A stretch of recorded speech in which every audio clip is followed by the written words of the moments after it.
Wait, really? That was annoying.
Oh, come on, I've almost got her.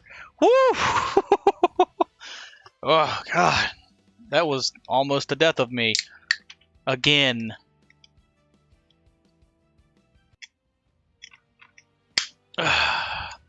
So very hungry.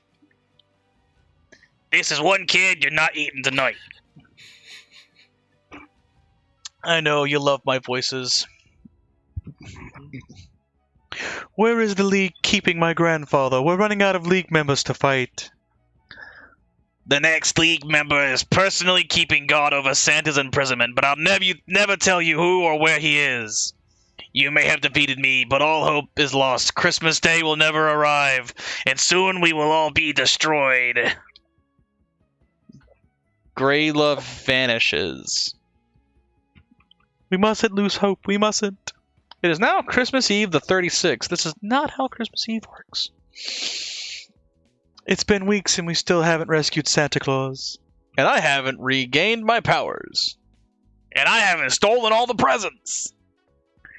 The old chap must be starving. He eats billions of cookies in a single night. His captors can't be feeding him enough. What are we going to do? I don't have any leads. Greylog said the next League of Christmas Evil had Santa. We're so close, we can't give up hope now. Cthulhu, you're the last person I would expect to tell me to have hope. Okay. I really, really, really want my powers back so I can destroy the world. You're right, we can't give up. This is important. I'm sure by Christmas Eve the 41st, I will have figured out where the last League of Christmas Evil member is. Way to give out the plot there. Okay. Cthulhu decides to visit with Belsnickel again. This is it. End of the road. I didn't think you'd make it this far, but you did. I'm sure our true enemy will reveal himself soon. You talk big, but I can see your heart. You're not as evil as you think you are. Take that back. Come here, you big lug. I am not a hugger. Cthulhu senses that he has forged a lasting relationship with the old man of the season, Belsnickel. Oh my god. Alright, buddy. Now, how about a piece of candy? I won't whip you, I promise. If you insist. You conniving son of a... Every time. Never change. But you can have it for real this time. Cthulhu got peppermint candy. This accessory for Belsnickel boosts his stats. Here, take this. I know you suggested it for another, but I thought you'd like it most of all. Cthulhu receives a dashing portrait of himself in a dapper tuxedo. I painted it myself. I think I really captured your particular shade of green. Cthulhu approves. It is now Christmas Eve, the 38th. This game. Okay, let's see. Let's go to the pet store. Let's get some cat ears. Cthulhu decides to go to the pet store. You look like a discerning individual. Can I interest you in a Pomeranian, a Shiba Inu, an Immorati cat? I am just browsing. Leave me be, feeble mortal, before I cause your brain to leak out of your ears. The owner decides now is a good time to tidy up other parts of the store. Cthulhu? Is that you? Pause! What are you doing here? Eurathian slave traders caught me when I was separated from the rest of my crew. Several transactions later, I ended up here. They've been injecting me with a drug that suppresses my powers, so I'm not able to break out myself. Please, you have to help me. Cthulhu, what's in it for me? The satisfaction of helping an alien in need? You're going to have to try a lot harder than that. I'm locked in a cat cage. I don't exactly have a lot to barter with. You know what I want? No, you wouldn't. I would. The Othilarian attachable ears have been a holy relic in my family for generations, and I want them. No, that's non-negotiable. There has to be something else you want. Can you restore my power? I don't think so. Please, be reasonable. When have I ever been reasonable? Fine, take them. Cthulhu got the cat ears. This item can inflict charm on an enemy. Now come on and get me out of here. I'm not really feeling it today. Maybe next time. You squid-brained old one, get back here. Cthulhu leaves the pet store. Jesus Christ. Can I go back to the pet store? Death's on stream, so bear that in mind. Who? Jake just joined. Oh. He's really quiet. I can't hear him anyways. Man, what's going on with my shit? Alright, I don't know. Maybe fix it? He might have turned you down, too. No. Good He is Lord, actually Jake. turned up. Anyways, let's go back to the pet store. Okay, sir. Cthulhu decides to go back to the pet store. Upon seeing Cthulhu enter, the shopkeeper moves to help another customer. Yeah, what I sent you, it gets progressively worse the more you look at it. Pause. Cthulhu, you came back for me! Of course I did. I wasn't about to leave an old ally of mine from the transgalactic madness worlds locked up in a pet store. I knew I could count on you. Now about that payment. I already gave you what you wanted. I want more. Fine, you win. Just the words I wanted to hear. Now where's the owner of this dump? Ah, there she is. The Ultharian comes with me. The what? The green kitty. Not a kitty! I should have known such a unique individual as yourself would be attracted to such quality. Now let's talk about payment plans. I think not. The cat's a friend of mine, and you will release it into my custody immediately. Now, just a minute. That cat cost me quite a pretty penny to acquire. I can't just give it away for free. I've got a business to run. Look at my face. Now, how much are you going to charge me for the cat? Fatag Mahavnas Cthulhu Royal Wachal. That's better. Come on, pause. Let's get out of here. Jesus Christ. Cthulhu and Pause exit the pet shop. Fuck. God damn it. He just melted that guy's brain. Oh, you have no idea how good it feels to be out of that place. Once that poison is out of my system and my powers return, I'll contact a friend to come pick me up from this backwards planet. And my payment? I'll make sure my ride brings it. I'm going to need a down payment. Fine, take this. Cthulhu got a cat tunic. This armor for Cthulhu gives him hyper mode at the start of combat. When the time comes, meet me at the park. It is now Christmas Eve the 40th. Let's go to the park. What? This is an interesting little thing. I should have gone to the damn pet store to begin with. This is hilarious. Cthulhu decides to spend the day at the park. He sees an old man feeding the birds. The old man gestures to Cthulhu. I sense an old soul in you. Would you like to join me? I still have some birdseed left. The great Cthulhu feeds no birds. If anything, the birds feed Cthulhu. My name is Darce. I was once a cleric at the local temple, but I've been retired for many years now. I still have a few tricks up my sleeve, though. I didn't ask for your life story, old man. And yet, I've given it... Oh, thanks for the follow, Paraffin. I didn't realize you hadn't followed me before now. Well, I didn't think about it until now. And yet, I've given it to you. I feel a connection between us, however faint it may be. Tell me, what brings you to Christmas Land? Cthulhu explains to the old man how he lost his power and is seeking to regain it by rescuing Santa Claus. Oh, ho, ho, Santa Claus himself. You know, some people have even told me that I resemble the man myself. I don't see it. And once you regain your powers, what do you intend to do? Destroy the world, enslave humanity. The usual.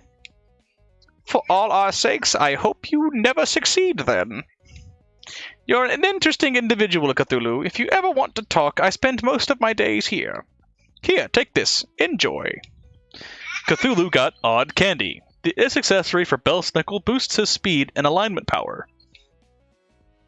It is now Christmas Eve the 41st. I've discovered it, the identity of the final League of Christmas Evil member, and where he is keeping Santa Claus. Who is it? I need to thank them personally for sending me on this wild goose chase just to regain the power I had before this game started. And by thank them, I mean myrtleize them. The implication was clear. I should have suspected him all along. He's always been jealous of Santa's popularity. I speak, of course, of the Krampus. Oh god, the Krampus. I gotta be thinking of a voice for that guy. The half-goat, half-devil thing that enjoys killing children and dragging them off to hell? It seems so obvious in retrospect. I know, right?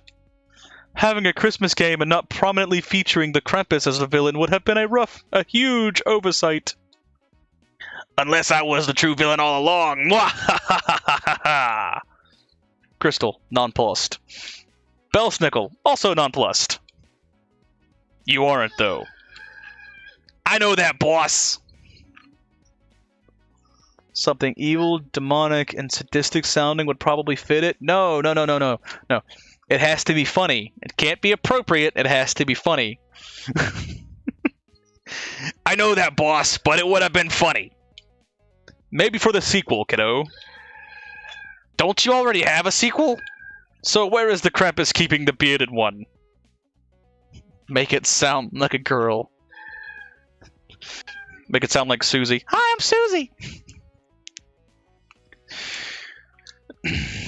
Hi, I'm Paul.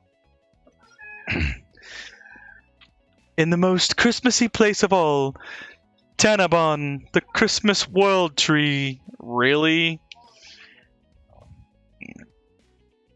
Christopher Walken for ultimate shock factor. I can't do a passable Christopher Walken impression, otherwise I totally would. Do it. Tanabon, the Christmas world tree. It's like Yggdrasil, but more Christmas themed. It all comes down to this. Our final and harshest fight ever awaits us. Unless there's a secret event and a secret even final boss after this one. You heard Cthulhu. It's final boss dungeon time. It is now Christmas Eve the 42nd. This is so beautiful. Isn't it? All of the wonderful essence of Christmas joy, perfectly distilled into a single giant tree. It must take an army of elves months just to keep this place decorated. That's the best part. It's automated. The roots, the robots? Robots. The robots that decorate this place are powered by the Christmas spirit of children all around the world. Hooey. Aren't children losing their Christmas spirit? No, you're thinking of low-budget Christmas specials. We're telling a different story here, says the narrator. Right, this story is about beating up mythological creatures that are vaguely related to Christmas for fun and profit. Gluck Gluck says he smells a foul stench that can only be Krampus on the top floor. Time to start climbing. There's 15 battles. There's 15 battles. Dan, there's 15 battles. You're fucked. I'm just showing Dan the most overpowered tool I can make in D&D. Nice.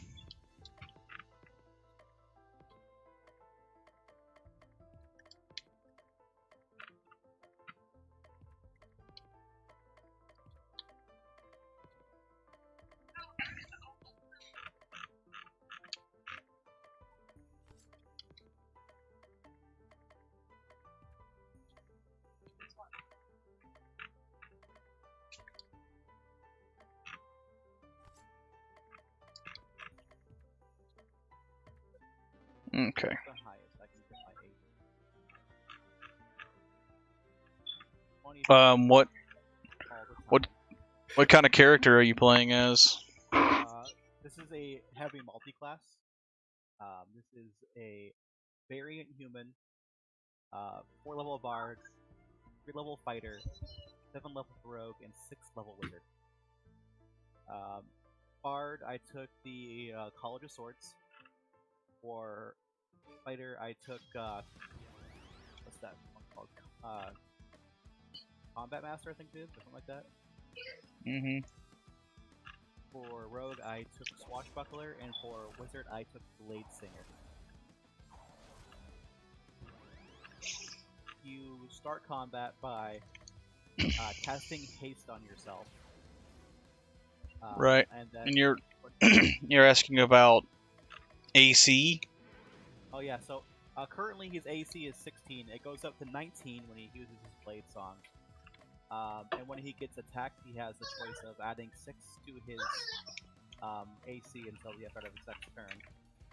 On top of that, if he were to attack first, which he most likely will, he can also include a D8 worth of protection to himself. So, if I remember correctly, I don't know if y'all are using traits, but I know there's a trait that allows the characters to wear whatever armor they want instead of having to stick to their class. Yes, Specified armor? The issue with that is that in order to get the benefits of Blade Song, you have to be wearing light armor, otherwise it stops. Okay. That being said, currently, I think the highest it can get to, and let me just double check, is with good rolls at 33 right now.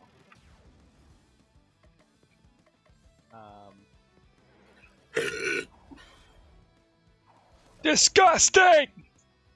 33, and I also want to double check my my bardic abilities as well. Because bards also have something like that. They have defensive flourish, which adds an additional d6. So with really good rolls, 39 AC. Oh wait, 41 if you take haste. 41, 31. Be adding a 10 out of there somewhere. Yeah, really high.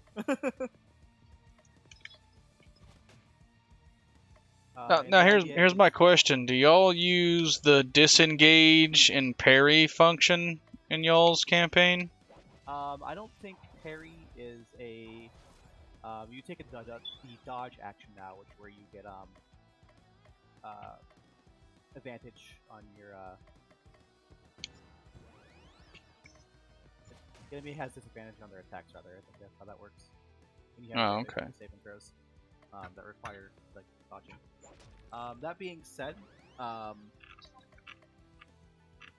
the character also has, in one action, if he really wanted to, for let's see here, 30, 40, 50, 100, 150, 250 dashing speed. Damn. Yeah. Are you trying to get across the entire battlefield in seconds there, bud? No, that's one action. Yeah. Technically, that's one turn. Yeah, no, you can move if he uses all three of his actions to move. With his haste buff up, his blade song going, and he hits an enemy. Rather, if he uses his bonus action, he can go even further. Because, rogue. Yeah, no, the idea is that he's extremely nimble. He actually gains movement speed for hitting enemies. Every time he hits an enemy, he can move, and enemies that he hit can't take opportunity attacks on him. You have haste up, so you're hitting roughly 3 characters a turn. Maybe more if you're using your action surge. And the idea is that each time you hit somebody, because the enemy is spread apart, you're the only person fighting, you get all of your attacks will have the ability to do additional damage because of your combat skills, maneuverability, your bardic inspiration, the items that I chose, and the first target you damage takes sneak attack damage. Nice. And if the enemy attacks you and misses on their turn, which they most likely will, you can use your reaction to damage them with your riposte, which then applies sneak attack as well.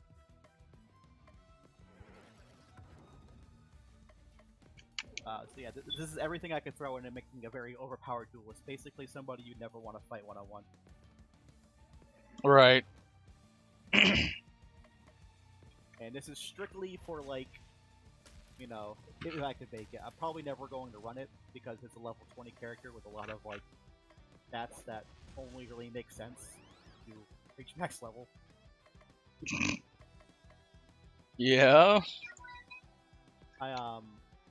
He has a +8 to Wisdom saving throws, +11 to Charisma saving throws, +7 to Constitution saving throws, advantage on all saving throws against magic, +9 to Dexterity saving throws.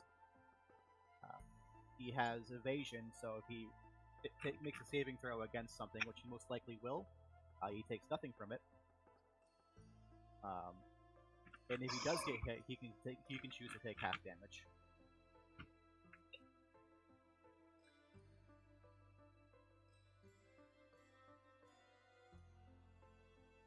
He's extraordinarily tanky.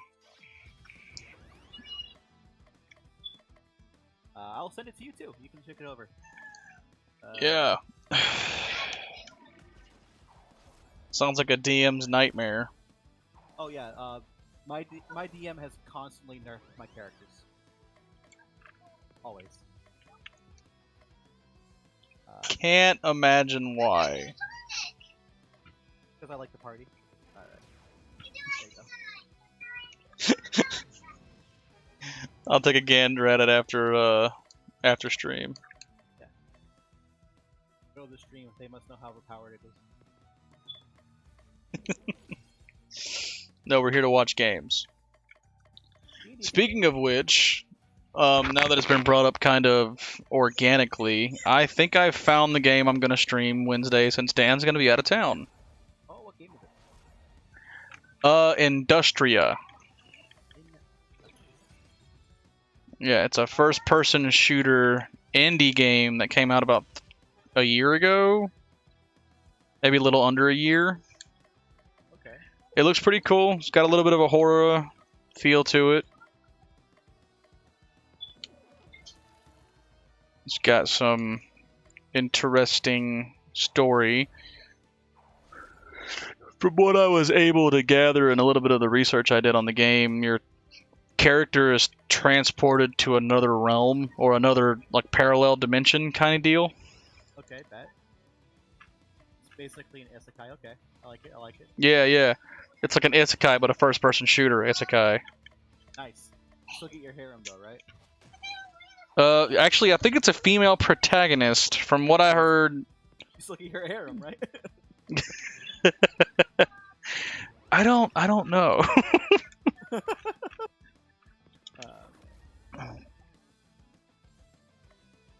I mean, the best way to find out would be to tune in on Wednesday. Next time. Tune in next time. Man, having a great time. The D&D game's been really fun. I wish you'd join. Yeah, I mean, are y'all doing it this weekend? Because isn't Dan gonna be out of town? Yeah, we're still gonna go because we have 4 players in this Danico. Gotcha. So, my in-person D&D group. Jesus Christ, Dan is so loud just then. We do this thing because we have a character who's he's not, I wouldn't call it unreliable. He just has a life that has him working on the weekends and stuff. Imagine. Yeah. And so what we do is a dimensional rift opens and pulls him into another realm, and basically he has his own little side adventure, so that when he comes back and he's able to join a session, he falls back through and he's with the group, but he still has the same level and everything. So he levels up while he's off on his adventure. Okay, that's fair. One way to do it. So far we've had 2 players never even show up, so our team is a little disappointed in that, but that's what it is. We still have I mean, how many characters do y'all? I mean, how many characters? How many people do y'all have? currently 6. Ooh, that is a decent amount of people for your first time DMing. It's not her first time. Oh, I was under the impression that it was. I'm sorry. No worries. Yeah, it's not her first time. That being said, a lot of the characters are characters we made